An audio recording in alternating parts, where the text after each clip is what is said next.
Muito bem, estamos de volta para a Economia e Negócios, no dia em que estamos a falar de mulheres empreendedoras, numa conversa entablada com Denise Cortes Kaiser e também Belkice Jussubo. Antes de regressarmos ao debate, vamos apresentar mais um caso de sucesso empresarial. Numa economia a crescer, há cada vez mais nichos de mercado que se afirmam.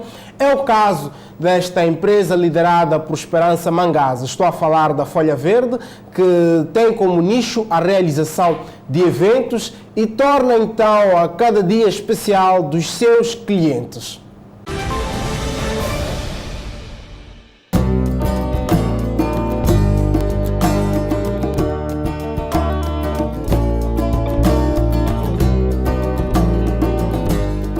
De uma infância com o sonho de ser professora e uma juventude profissional e entregue à engenharia eletrónica, Esperança Mangasa reencontrou-se numa pequena bomba e um rolo de estufa presenteados pelo marido e fez nascer uma nova planta no quintal da sua residência com o nome Folha Verde.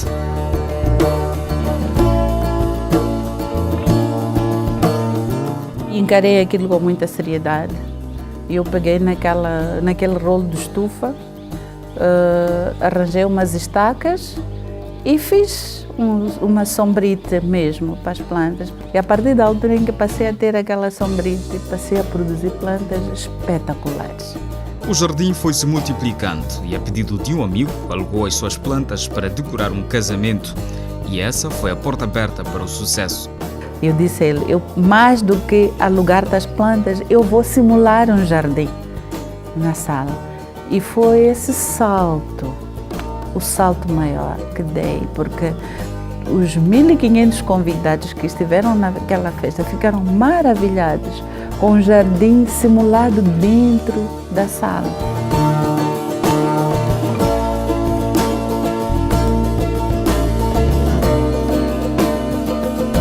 Do seu trabalho sempre centrado nas noivas, o grande desafio que a afirmou no mercado surgiu com a reabilitação do Jardim dos Namorados. Foi aí que a Folha Verde ganhou um novo contorno. Arregaçamos as mangas e passamos a trabalhar. Transformamos o Jardim dos Namorados naquele paraíso que todos os noivos hoje não dispensam, não é? Para ir fazer as suas imagens. Valeu a pena, porque ganhei um espaço próprio, onde eu pudesse realizar os sonhos das minhas noivas.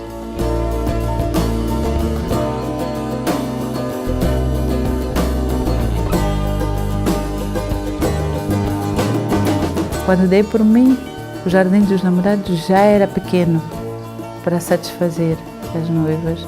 Foi quando então transformei o local das minhas estufas, que é aqui na Matola, como mais um sítio para eventos.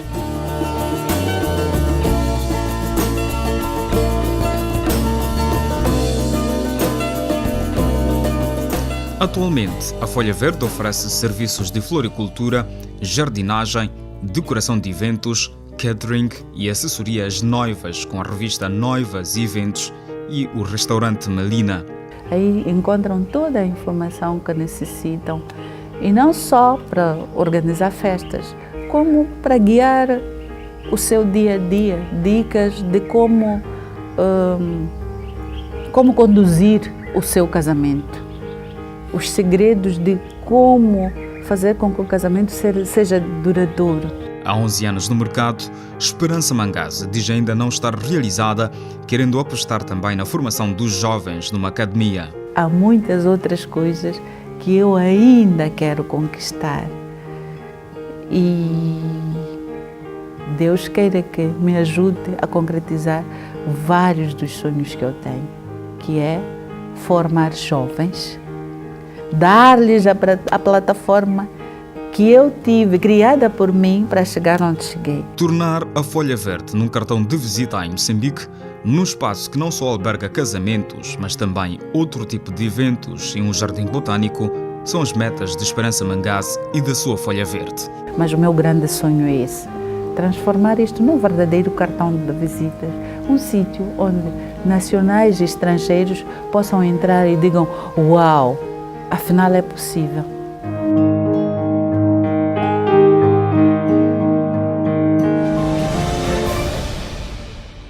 Muito bem, acabamos de ver este caso de sucesso em que hoje tivemos a Folha Verde, que é liderada por Esperança Mangaze, e vou querer ter a opinião das minhas convidadas, mesmo sobre este caso de sucesso que acabamos de trazer. Começo consigo, Denise Cortes Keiser. Como olha para esta questão de uma mulher empreendedora? Estamos a falar de Esperança Mangaze, mas existem tantas outras na atividade Bull e tantas outras mulheres que se encontram no mundo dos negócios. Estou a falar de Letícia Clemens. Aliás, as minhas convidadas também são empresárias. Então, o que dizer sobre estes exemplos de sucesso que vamos tendo no mundo empresarial moçambicano? Em termos de sucesso, o sucesso vem sempre depois de muitas falhas. Temos que falhar muitas vezes para conseguirmos chegar lá. Já dizia Thomas Edison, que descobriu a energia elétrica, que ele dizia que falhou mais de 1000 vezes. Portanto, se a cada fracasso nosso nós pensarmos que não somos capazes, nada vai acontecer. Então, para empresárias como os exemplos que acabou de nos dar, eu acredito que elas já passaram talvez por vários modelos de negócio, que uns que deram certo, outros que não deram, e até encontrar um modelo adequado que pudesse suprir uma necessidade. Porque para se ter um negócio, eu posso gostar de um ramo de atividade, mas se esse ramo de atividade não for suprir uma necessidade, então não é negócio. Ou então não vai ser produtivo o suficiente para gerar lucro. Então é necessário que as mulheres como elas e outras mulheres tenham em mente isto e, em vez de estarmos num espírito de competitividade, se nós nos associarmos às outras mulheres que tenham o mesmo sonho que o nosso, talvez consigamos vencer muito mais rápido e encontrar uns modelos que nós possamos olhar como nossos mentores, porque a figura do mentor é muito importante para o sucesso de qualquer negócio. Muito bem, Belkis Jussubo, gostaria de ter também a sua opinião a este respeito, deste exemplo, deste caso de sucesso que acabamos de apresentar, e não só de outras mulheres também que são casos de sucesso no mundo empresarial moçambicano. Olha, eu acho que são modelos e exemplos a seguir. São mulheres batalhadoras, lutadoras, que acredito também que tenham passado por algum momento mau e algum momento bom, como em todo o negócio, nem é sempre sucesso, né?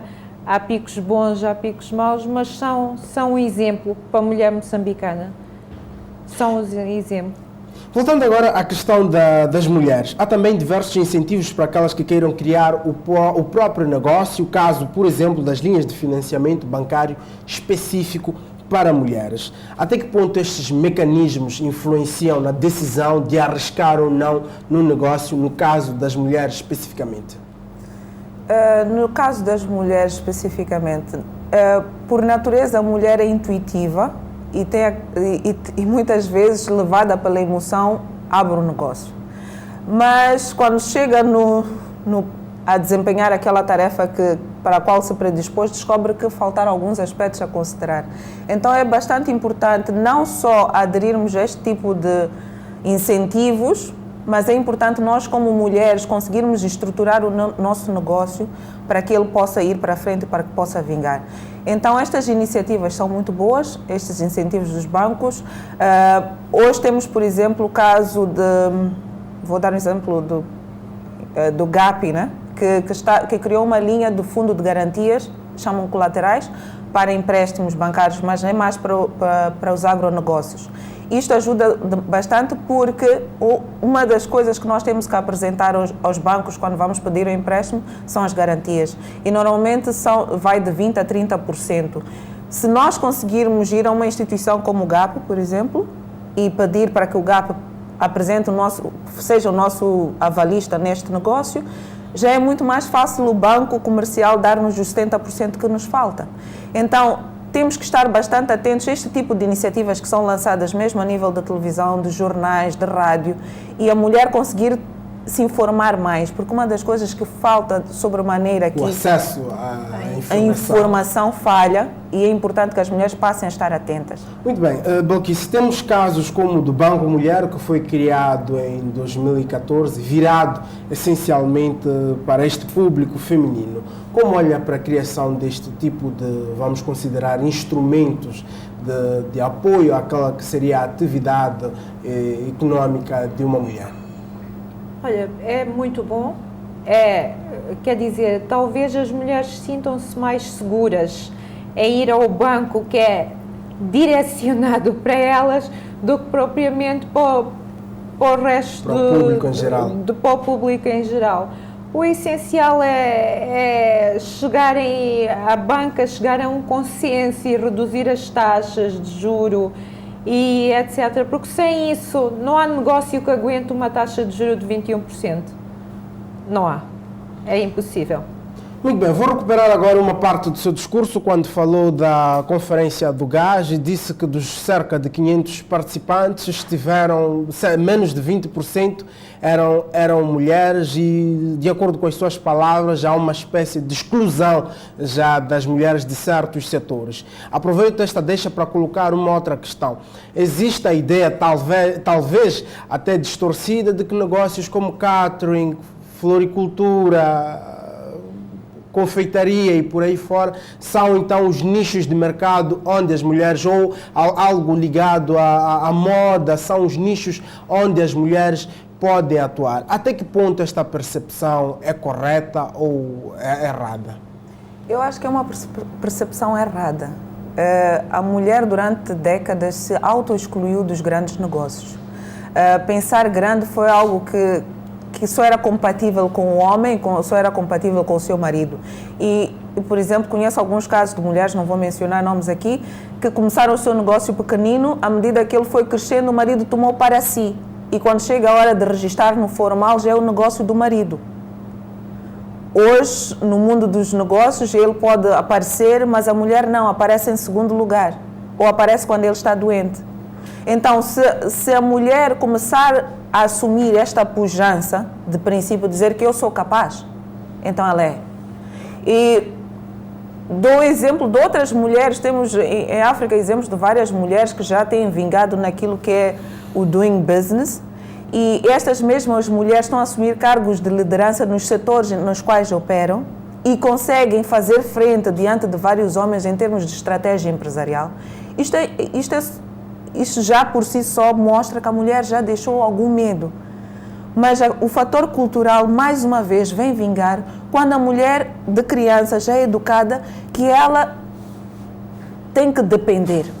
A mulher tem que depender, ou a mulher tem que pedir ao marido o dinheiro do caril, o dinheiro da escola das crianças, e ela só deixa de depender quando ela quer vencer. E quando ela começa a vencer, o marido já começa ou a fase da ameaça. Vamos aprofundar, antes de entrarmos nesse capítulo, quero ter a sua opinião, Belkice, sobre esta questão também de negócios com aparente rosto feminino, vamos assim dizer. É assim, o que acontece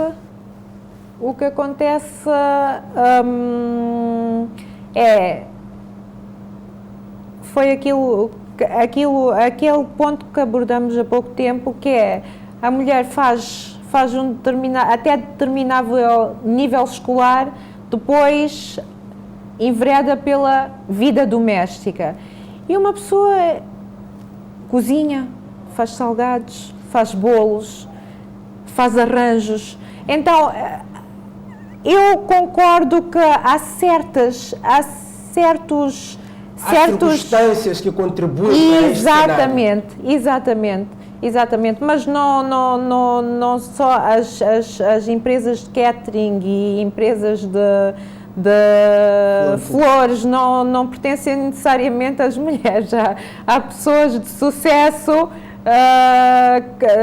do sexo masculino que também estão a fazer esse negócio e que estão a ter sucesso, não é? Mas basicamente a maioria são as mulheres. Mas a expectativa de vermos mulheres também em frente de negócios do ramo imobiliário, indústria extrativa, outros grandes projetos em que temos homens moçambicanos, espera-se a sua participação também neste tipo de negócios? Já se vê. Muito bem, vou voltar a interagir consigo, Denise Cortes Keiser, já neste último aspecto que tocava dos maridos começarem, vamos assim dizer, a abocanharem, a se apossar dos negócios da mulher, e acrescento a isto, vamos assim dizer, que influência tem então o apoio familiar, a base familiar, para o rumo ou o sucesso também da iniciativa empreendedora desta mulher?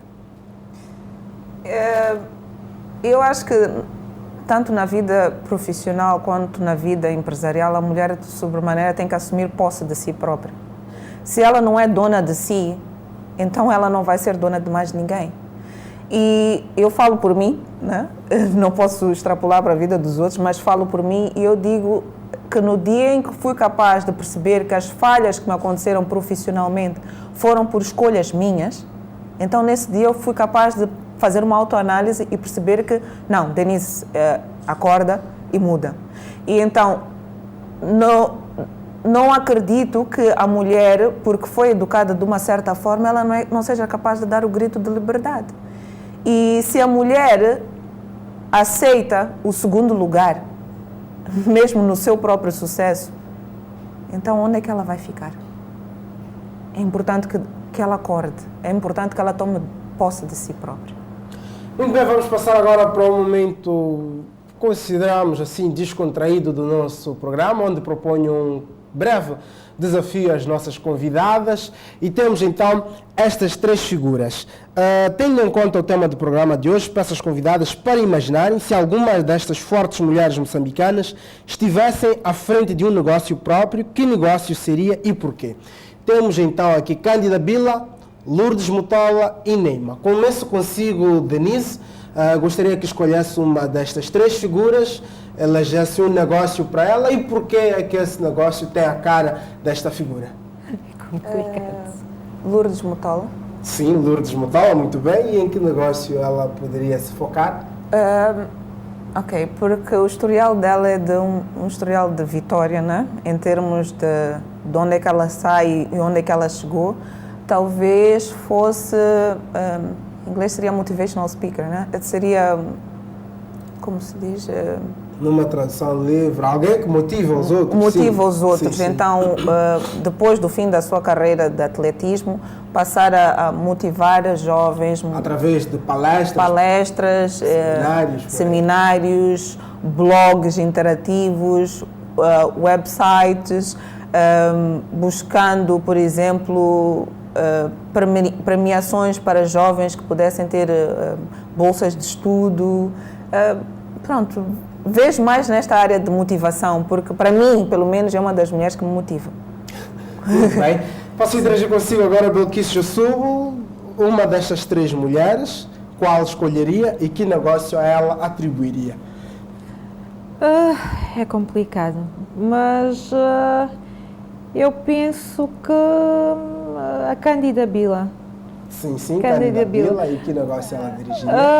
Eu acho que ela, sendo uma mulher ligada às artes, ela poderia desenvolver muito esse ponto, criando escolas de desenvolvimento de artes e encenação, e ela é um exemplo, porque ela começou sem formação e foi tendo formação ao longo do tempo, e isso é uma mais-valia. Eu acho que ela iria se dar muito bem numa escola de artes. Muito bem, prosseguindo com o debate e regressando um pouco para o campo político, temos exemplo de uma grande mulher que foi primeira-ministra, refiro-me a Luísa Diogo, que foi mencionada aqui pela Denise Cortes-Keiser, quando disse que é então PCA do Berkeley. Mulheres como estas, até que ponto são inspirações, servem de inspiração para mulheres mais jovens que queiram, que auguram então atingir patamares altos, vamos assim considerar? Começaria consigo, Belkis. Principalmente nós as mulheres, quando fazemos alguma coisa, quando vamos arriscar em algum negócio e alguma coisa, temos que ter um modelo, uma pessoa, um líder que seja de exemplo para nós. E eu penso que a doutora Luísa Diogo foi um grande exemplo, não só para nós mulheres empreendedoras e empresárias e etc., mas como a mulher rural. Não houve ninguém neste país que não tenha conhecido o desempenho da doutora Luísa Diogo. Portanto, é uma referência e vai continuar a ser referência durante muitos e longos anos. Que opinião tem a este respeito, Denise? Para mim, a doutora Luísa Diogo é uma das mulheres mais fortes que eu alguma vez já vi na minha vida, depois da minha mãe. E sempre que eu penso uma mulher forte, uma mulher que, numa altura onde muito poucas mulheres tinham expressão nesta sociedade, ela conseguiu mostrar que não só tinha capacidade, mas que tinha inteligência para chegar lá. Foi nossa primeira-ministra, foi ministra das Finanças, acumulou pastas de 2 ministérios na altura, né? Sim, sim. Então, isto nem para homens, depois dela não vi mais ninguém fazer a mesma coisa, né? Já foi considerada das mulheres mais poderosas, né? Não, houve quem acumulou pastas, sim. Quer dizer, mulheres, não sei. Sim. Não sei, na altura foi aquela que mais sobressaiu, né? Se destacou. Então, para mim, a doutora Luísa Diogo é, pronto, tirando Warren Buffett, que eu admiro bastante, é uma mulher que eu de facto tiro o chapéu. Muito bem, existem distinções específicas para mulheres, temos o PME Mulher, Gala das Mulheres Empreendedoras.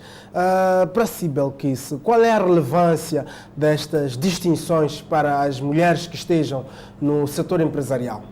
É um incentivo, reconhecimento de uma atividade que a gente faça e que faça bem e que as pessoas estejam satisfeitas, é um grande incentivo. Um incentivo excelente. Muito bem, eu gostaria de ter também de si o mesmo comentário, aliás, acrescentando que a Denise foi eleita New Leader for Tomorrow em 2012. Como reagiu a este prémio e qual é a sua percepção sobre este tipo de iniciativas que têm como público-alvo as mulheres? Na altura, quando o Fórum Crans-Montana, que é uma organização suíça, elegeu-me para este título em 2012, primeiro fiquei surpresa. Eu era a única mulher num grupo de 10 pessoas de toda a África e foi em Azerbaijão, em Baku, no Azerbaijão. Para mim foi gratificante porque foi uma fase onde eu estava a começar o meu negócio, estava a tentar vingar, fazia consultorias, fazia bolos também, cozinhava para fora e ao mesmo tempo fazia consultorias, planos de negócio, estudos de viabilidade económica e poder perceber que o meu trabalho foi valorizado fora. Em Moçambique, por acaso, ninguém sabe desse título, vocês têm que ver cá de cima.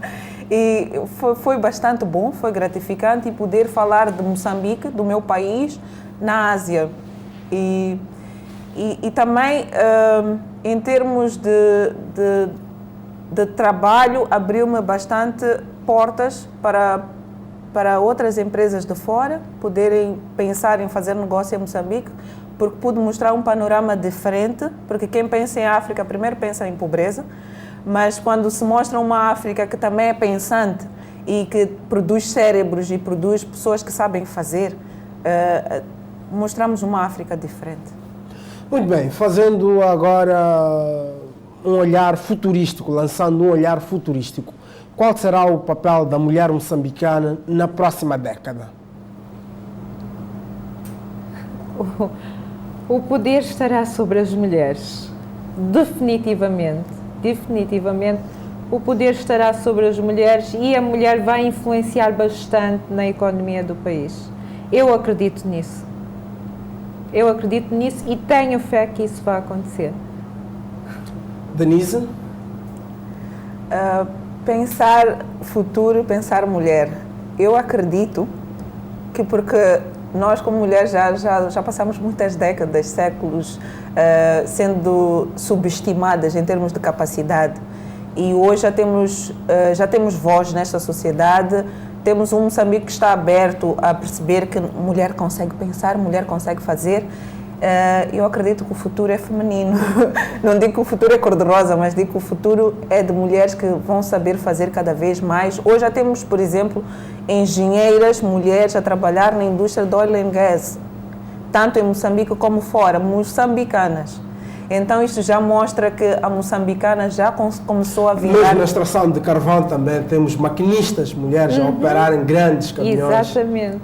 Moçambique é brilhante no feminino, eu acredito.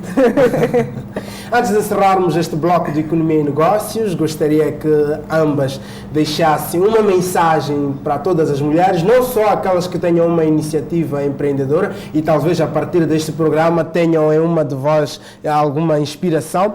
Como seria possível que isso gostaria que deixasse uma mensagem específica, uma mensagem para as mulheres moçambicanas? Para as mulheres moçambicanas, não esperem as coisas acontecerem, façam as coisas acontecerem e lutem por aquilo que desejam e que vos faz feliz. Porque a felicidade doméstica é importante, mas a felicidade em termos pessoais também é muito importante. Muito bem, Denise Cortes Keiser.